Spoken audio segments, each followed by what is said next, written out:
No, yo creo que siempre nos quedamos con la boca abierta o es como bien interesante saber todo eso. Algo que me queda claro es que, bueno, sí, los seres humanos somos extremadamente, eh, bueno, no, la palabra no es débil, pero muy expuestos a cuando somos criaturas, ¿verdad? Como tú decías, somos tal vez una de las pocas existencias que viene al mundo sin sus propias armas, entonces no tiene cómo defenderse. De hecho, es muy frágil, ¿verdad? Un bebé es muy frágil. Y conociendo, a ver, en el mundo macro te dicen, mira, tenés que tener un norte, un objetivo, saber qué quieres en tu vida, ¿verdad? Pero estamos igual de ciegos si no conocemos nuestra propia, bueno, frecuencia de espacio-tiempo, que es el diseño, nuestro propio diseño, nuestro propio molde, ¿verdad? Entonces, igual estamos ciegos. No tenés tu plan de vida y no tenés como que ese norte, pues vas como un barco ah, perdido en el mar. Pero es que igual estás perdido si no tienes tu propia frecuencia espacio-tiempo. Entonces, qué importante es venir y conocer cuáles son los pasos a seguir, se puede decir, o a qué respondo yo. Y a lo largo de la historia del ser humano, pues hemos estado a eso de prueba y error, prueba y error, prueba y error. Y los errores son caros. O sea, dicen, la vida es una escuela, ¿verdad? Y es verdad, pero ¿a qué costo? ¿A qué costo vas a tener que ir a aprender con la misma piedra en tu camino? Entonces es interesante todo eso. A mí otra cosa que me parece muy interesante es que todo siempre en la naturaleza hay un equilibrio, Mm. ¿verdad? Entonces, el hecho de tener esta herramienta aquí en la cabeza, eh, de alguna manera la naturaleza puso como ese énfasis en esa herramienta y nos quitó cualquier otra herramienta con cual podamos defendernos, ¿no? Y es algo muy interesante que podamos ser esa fragilidad y al mismo tiempo tener todas esas capacidades, ¿no? Lo que ocurre es que aquí hay algo muy significativo. Si tú dices, pobrecito los seres humanos que nacen sin una herramienta, sin poder defenderse en este mundo, y entonces, y miras por otro lado, lo sofisticado de las herramientas que usan cualquier tipo de planta o animal, ¿verdad? Sobre todo las plantas que están obligadas, esclavizadas a estar ahí y no se pueden mover, ¿no? Pero bueno, si tú miras todo eso, parecería que los más infelices y débiles de este mundo son los seres humanos. Sin embargo, los seres humanos sí portan la herramienta más sofisticada que no es capaz de replicar no, de igualar ningún animal. Pero lo irónico aquí, Juan Carlos, es que teniendo esa herramienta, la más sofisticada, no tenemos el instructivo para utilizarla y vamos Correcto, disparando, digamos, correcto. poniéndolo como Lo que un ocurre, arma. lo que, Vamos o- viendo qué pasa. sí, lo que ocurre es, aquí viene algo interesante. A ver, como decía Albert Einstein, Dios no juega a los dados. Y como no juega a los dados, tampoco Dios puede, o tampoco el programa de la creación, el ADN cuántico o el algoritmo de la creación, tampoco puede esperar que tú tengas la conciencia de la propia existencia del ADN cuántico. Entonces, ¿qué ocurre? Que por eso cada cerebro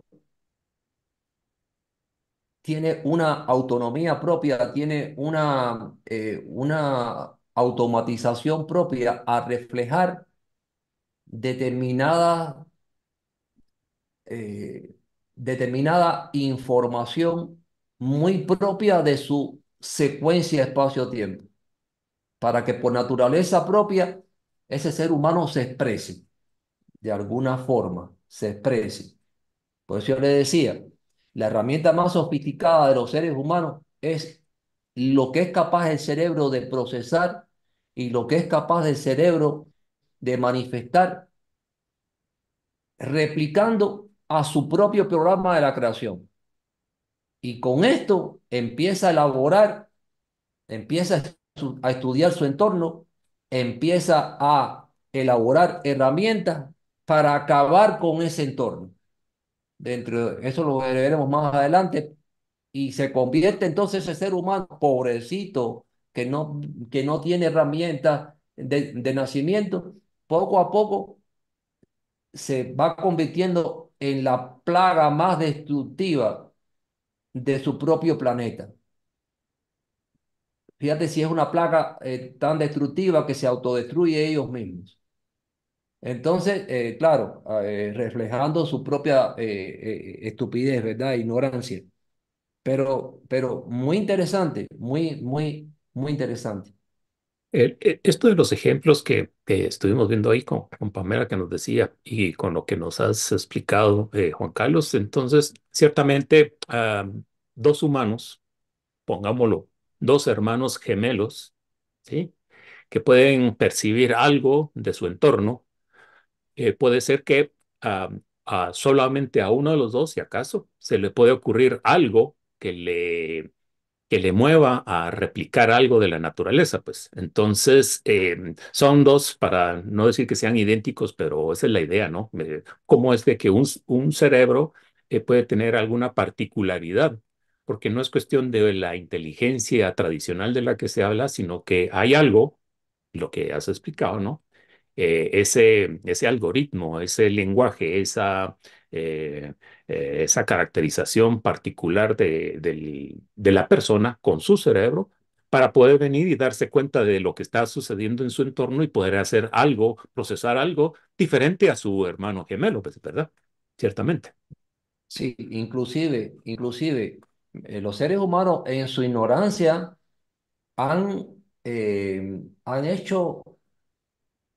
han hecho una relación errónea en cuanto a las características de diferentes animales. Por ejemplo, el ser humano ha establecido que, bueno, los animales tienen tienen una percepción o tienen una serie de habilidades más desarrolladas, ya sea visual, ya sea auditiva, ya sea de percepción, en función de el rol que le toca jugar dentro de su escenario de existencia. Y entonces ahí empiezan todos los inventos, ¿verdad? Todos los inventos. Que no, que entonces los seres humanos tienen que aprender a desarrollar todas esas habilidades, y entonces para que puedan ir en una profundidad y puedan ver más allá de lo que pueden ver normalmente. Entonces, se construye todo un escenario fantasioso de desarrollar habilidades nosotros que nos permita llegar a las profundidades que puede llegar cualquier tipo de animal, por ejemplo. Inclusive ahí viene la fantasía, no porque el cerebro trabaja en un 20% o es conocido en un 20%, pero que trabaja funcionalmente porque no le hemos dado el nivel de capacidad que puede tener el cerebro. Y si el cerebro llega a un 20, a un 30, a un 50, a un 100, vamos a hacer seres que seríamos capaces de hacer extraordinarias cosas. Todo ese mundo de películas de ciencia ficción, de invención, no es más que el resultado de varias cosas. La primera, lo que decía, no se conoce el programa de la creación. Si usted no conoce cuál es el programa de la creación, usted va a empezar eh, a soñar, va a empezar a crear un escenario ficticio porque no conoce cuál es el programa de la creación. Si usted no conoce realmente las profundidades de cómo funciona el cerebro, pues entonces usted se va a inventar todo tipo de cosas. Así de sencillo. Bueno, siempre lo hemos hecho, ¿no? O sea, de alguna manera, para llenar esos espacios, hemos inventado filosofías, religiones, para poder explicar porque no había llegado el momento, no se había encontrado la manera que ahora, pues, la tenemos aquí.